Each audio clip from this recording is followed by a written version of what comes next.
कृषि विज्ञान केंद्र गया के द्वारा मानपुर प्रखंड के कई पंचायतों में खेत बचाओ अभियान चलाया जा रहा है और किसानों को जागरूक किया जा रहा है कि आप उर्वरक का अत्यधिक प्रयोग नहीं करें, वरना आपका खेत बंजर हो जाएगा, आप उसमें खेत करने लायक नहीं रहेंगे और आपको बहुत दिनों तक इंतज़ार करना पड़ेगा, तभी खेत में कोई फसल उगेगा।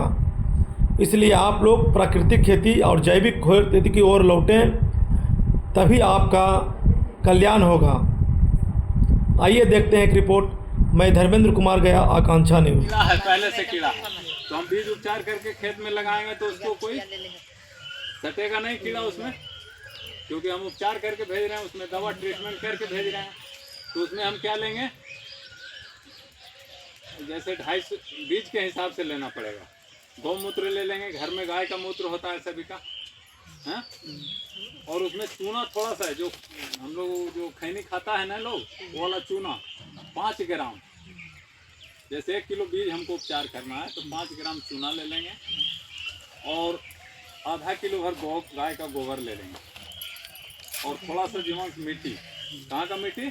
पेड़ पौधा के पास या पीपल के पास या कोई मेड़ है, आल है, वहाँ से ले लेंगे और उसमें हम उसको लपेट करके और हवा में सूखने देंगे। उसके बाद में कोई भी बीज हम लगेंगे, उसमें कीड़ा का लड़ने से क्षमता होगी, कोई भी कीड़ा नहीं लगेगा जब तक बड़ा नहीं होगा वो। कैसे बच्चा लोग का टीका लगता है कि 6 महीना निश्चिंत है ना बच्चा लोग के, उसी तरीका से हम लोग भी उपचार करते हैं। जैसे घनजीवामृत जो लड्डू वाला अभी बता रही थी ना सर, जो लड्डू वाला वो बना हुआ सब अलग अलग डालते हैं। जैसे हमको कैल्शियम आयरन की जरूरत है, वैसे ही हमारे मिट्टी में 17 पोषक तत्व पाया जाता है। 17 पोषक, उसको भी कैल्शियम की जरूरत है, उसको भी आयरन का जरूरत है। किसको जरूरत है? मिट्टी को। इस मिट्टी को उसको भी जरूरत है, जैसे हमको जरूरत है कैल्शियम आयरन का, है ना? तो हमारी मिट्टी को भी जरूरत है नाइट्रोजन का, फास्फोरस का, पोटास का, कैल्शियम का, आयरन का, जिंक का, इसको भी चाहिए। हम लोग क्या करते हैं कि मिट्टी में क्या डालते हैं? Chemical fertiliser. क्यों डालते हैं? हम लोग को ये लगता है कि भाई यूरिया डालेंगे तो हरा भरा होगा, बढ़िया लगेगा खेत, इसके लिए डालते हैं। लेकिन यूरिया क्या करता है? यूरिया आपको ये अत्यधिक यूरिया नुकसान, आपके पत्ती को कोमल कर देता है।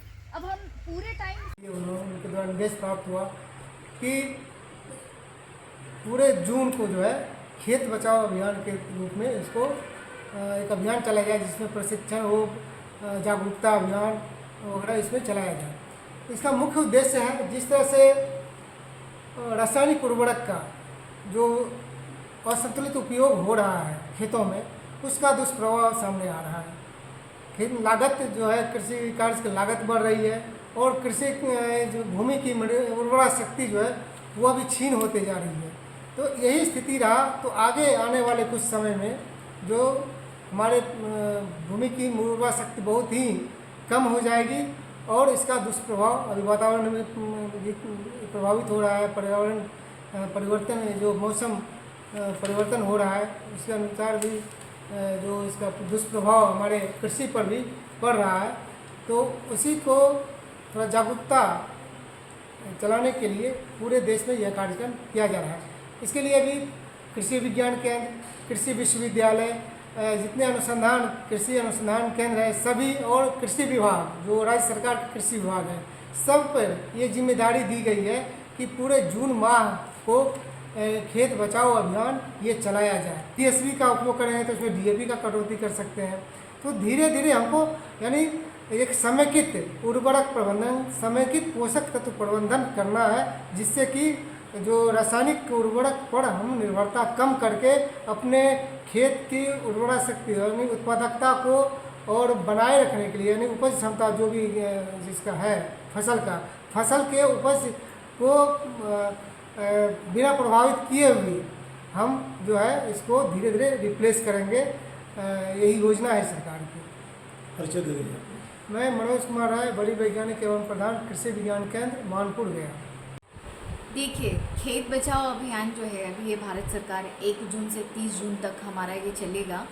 और इसके पीछे मुख्य कारण, मुख्य मकसद जो है हमारा हो या सरकार का हो, सभी का मुख्य मकसद ये है कि हमारी मिट्टी की उर्वरा शक्ति दिन पर दिन खत्म होते जा रही है, क्योंकि लोग संतुलित उर्वरक का उपयोग नहीं कर रहे हैं। जो रसायन वो डाल भी रहे हैं वो भी संतुलित नहीं डाल रहे हैं। तो इसलिए हमारा मुख्य उद्देश्य ये है कि वो संतुलित उर्वरक डालें।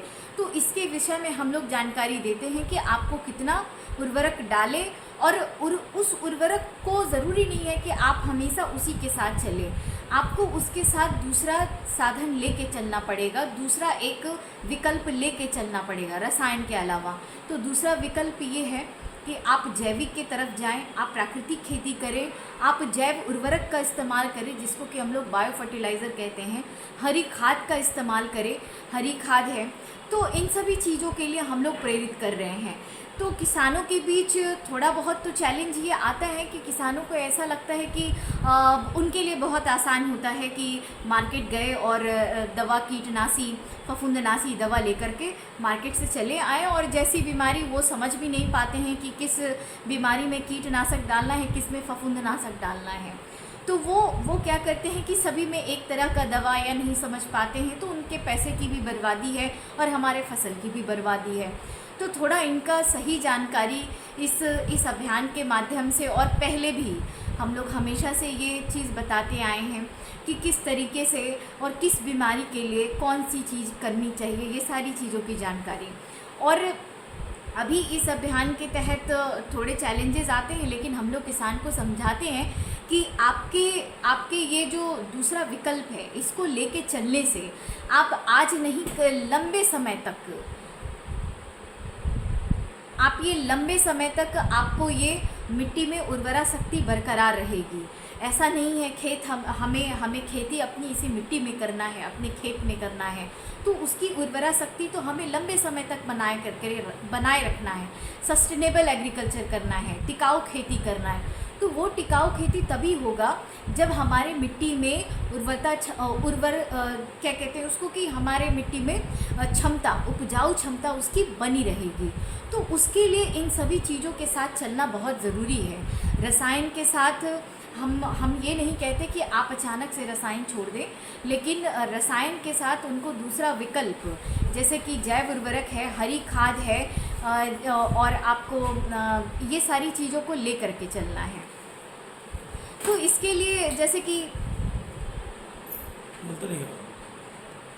जैव उर्वरक की अगर बात करें तो इसमें आपको पीएसवी है, एजोटोबैक्टर है, एजोस्पाइरलम है, ये सभी जैव उर्वरक जो है उसमें जीवाणु हैं। तो वो जीवाणु आपको जो भी हमारे मिट्टी में फास्फोरस, पोटास, नाइट्रोजन जो भी हमारे मिट्टी में उपलब्ध है, अघुलनशील फॉर्म में है, उसको वो घुलनशील बनाने का काम करता है ये जैव उर्वरक, और पौधे तक पहुंचाने का काम करता है।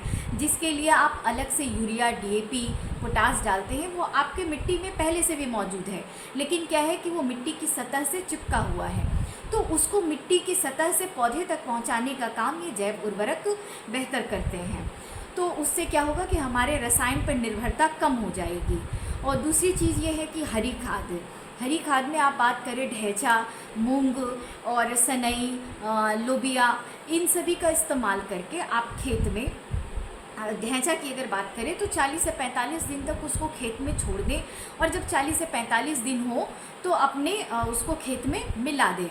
वो क्या करेगा कि जब आप धान की बुआई करेंगे तो उस समय भी उसको वहाँ पे सारे पोषक तत्वों को पहुँचाने का काम करेगा, कार्बन की मात्रा को मिट्टी में बढ़ाएगा। उसी तरीके से आपका लोबिया है, उसी तरीके से आपका मूंग है। तो ये सारी जो है हरी खाद आपको मिट्टी में कार्बन पहुंचाने का काम करता है, और जिस भी मिट्टी में कार्बन की मात्रा पाई जाती है वो मिट्टी हमारा स्वस्थ माना जाता है। और तीसरी बात करें प्राकृतिक खेती की, तो प्राकृतिक खेती क्या है कि भले ये आपको उत्पादन में कमी आएगा, लेकिन ऐसा नहीं है। आप 3 साल 4 साल इसको अगर करते हैं तो आपका उत्पादन भी बढ़ेगा।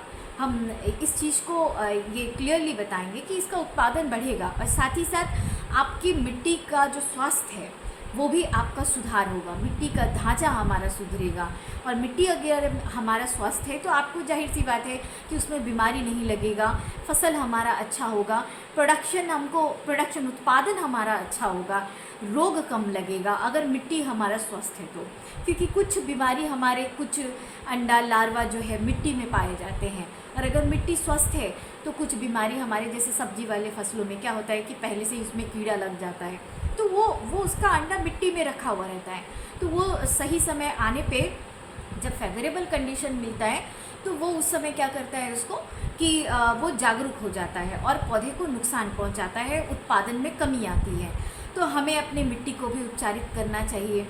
और दूसरा ये है कि प्राकृतिक खेती यही करता है कि आप मिट्टी में हमें मिट्टी में तीन चीज़ों की ज़रूरत है। कार्बन की मात्रा होनी चाहिए, मिट्टी में हमारी अच्छी नमी होनी चाहिए, और मिट्टी में हमारा जीवाणुओं का संख्या होना चाहिए, जो कि हमारे मिट्टी को भुरभुरा बनाता है, उपजाऊ बनाता है। जीवाणुओं की संख्या, तो वो जीवाणुओं की संख्या रसायन डालने से नहीं आएगा, वो जीवाणुओं की संख्या आपको प्राकृतिक और जैविक खाद के करने से ही आएगा।